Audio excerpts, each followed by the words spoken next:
एक समय की बात है, महात्मा बुद्ध अपनी तपस्या में लीन थे। उन्हें तपस्या में बैठे हुए कई दिन बीत चुके थे। तभी एक शिकारी उस रास्ते से जा रहा था। उस शिकारी ने महात्मा बुद्ध को पहचान लिया। शिकारी ने महात्मा बुद्ध के बारे में बहुत बड़ाई सुनी थी, किंतु वह महात्मा बुद्ध की बड़ाई से संतुष्ट नहीं था। उसने परीक्षा लेने के लिए सोचा। शिकारी पहले तो महात्मा बुद्ध को एक छोटा सा पत्थर फेंक कर मारता है, किंतु महात्मा बुद्ध कोई प्रतिक्रिया नहीं करते, क्योंकि उनका मानना था शरीर को तकलीफ होती है, आत्मा को नहीं। शिकारी द्वारा फेंके गए पत्थर के कारण शरीर को कष्ट हुआ, किंतु आत्मा को नहीं। शिकारी कुछ समय सोचता रहा, महात्मा बुद्ध कुछ प्रतिक्रिया करेंगे, किंतु महात्मा बुद्ध अपनी तपस्या में लीन थे। उन्होंने कोई प्रतिक्रिया नहीं की। पुनः शिकारी ने पत्थर फेंका। वह पत्थर महात्मा बुद्ध के आंखों के ऊपर लगा और उस जगह से खून बहने लगा।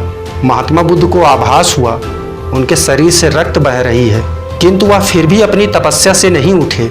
शिकारी को गुस्सा आया और उसने पुनः एक पत्थर और महात्मा बुद्ध की ओर फेंका। महात्मा बुद्ध के शरीर से अब खून अधिक बहने लगा।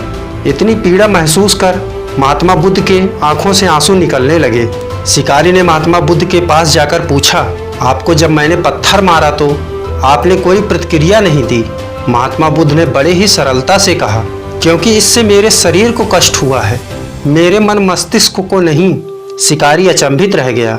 उसने पूछा, फिर आपकी आंखों से आंसू क्यों बह रहे हैं? इस पर महात्मा बुद्ध ने पुनः कहा, तुम्हारे द्वारा किए गए अनुचित कार्य के परिणाम के बारे में मेरा मस्तिष्क, मेरी आत्मा विचार कर रो रही है। तुमने इतना बड़ा पाप किया है, तुम्हें कैसी सजा मिलेगी? बुद्ध की बातों को सुनकर शिकारी महात्मा बुद्ध के चरणों में नतमस्तक हुआ। उसने क्षमा याचना की। महात्मा बुद्ध क्षमाशील व्यक्ति थे। उन्होंने तुरंत शिकारी को क्षमा कर दिया और अपना आशीर्वाद दिया।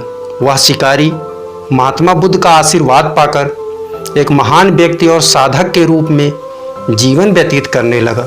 दोस्तों, कैसी लगी ये महात्मा बुद्ध की कहानी? हमें कमेंट करके ज़रूर बताइएगा। और ऐसी ही कहानियाँ हमेशा पाते रहने के लिए चैनल को सब्सक्राइब करना मत भूलना। मिलते हैं एक ऐसी ही नई वीडियो के साथ। तब तक के लिए धन्यवाद।